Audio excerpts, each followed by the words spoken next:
This isn't de-escalation.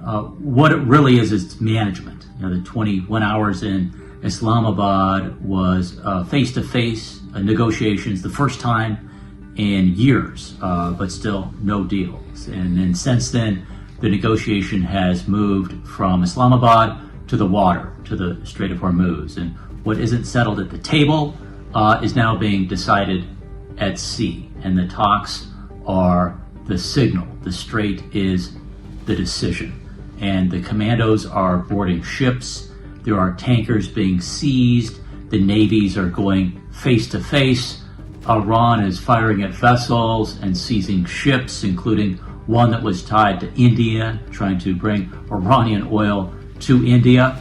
And then the U.S. forces boarded and seized an Iranian link tanker in response. So you're seeing this continued on the Strait of Hormuz, on the water, and right now, because it's close to Iran, they're setting the tempo.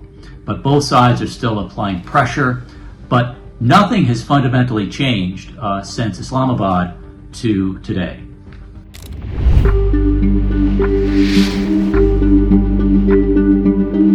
It's fragile because the pressure hasn't stopped. On the ground, at sea, the pressure is still building, and that's not stability, that's daily confrontation. And you see both under strain. Iran is under strain. Their inflation is at about 50%. Their currency, the rial, is at about 1.5 million for every US dollar. It's very devalued and collapsing. And the regime is looking for leverage. The United States, they feel the pressure as well.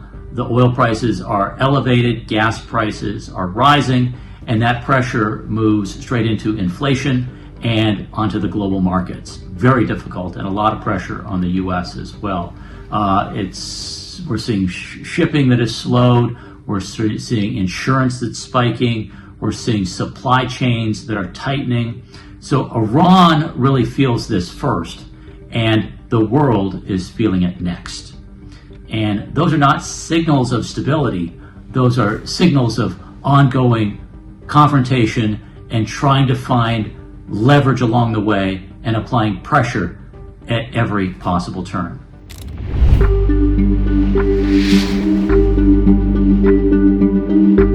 So this isn't about managing escalation. It's about keeping that pressure in place. Each side has two hands. One of them is negotiating, and the other one has a trigger. And their fingers on the trigger pointed at the Strait of Hormuz and at each other. So the U.S. is striking targets. They're enforcing economic pressure, putting new and bigger sanctions onto the Iranians and telling the international community that you will do the same. And it's operating at sea. It's putting its navy into a blockade that is trying to stop all Iranian vessels from coming through, while they're keeping space open for what they hope is an eventual deal. So Washington's looking for a decision maker, somebody within the Iranian regime they can deal with, whether it's the head of the Iranian parliament, it's the foreign minister, or it's somebody internally. Right now it looks like the real power is with the IRGC and the hardline radical elements of that organization. So it's very difficult to find compromise in that type of an environment. You're not always negotiating with the people who control the outcome or the people that are in the room with you. And it stabilizes the moment without giving up any leverage.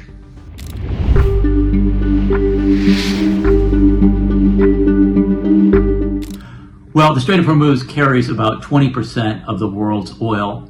It usually has about 130 or so vessels moving through it every day.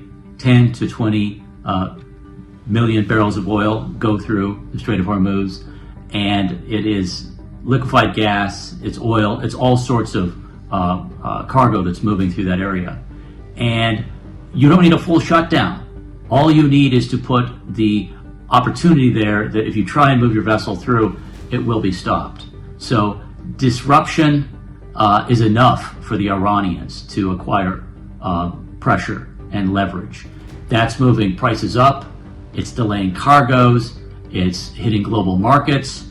The U.S. still at the same time, they hold the military power. They could do this. Trump said, destruction of the Iranian country by hitting all sorts of infrastructure. But so far he hasn't done that. Most people don't think that he actually has intentions of doing that. He's just using that to scare. But it's that, and it's the economic leverage that's coming from the U.S. Treasury Department, working with the U.S. State Department to try and stop them economically. So at the sea, Iran is setting the tempo, and financially, the United States is setting the tempo. It's just really who blinks first.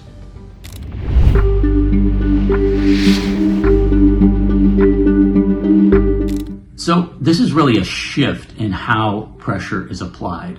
So you see ships that are being stopped, that are being searched, that are being sieged, that are being fired upon, and transit is depending on the decisions by Iran, ship by ship, cargo by cargo, barrel of oil by barrel of oil.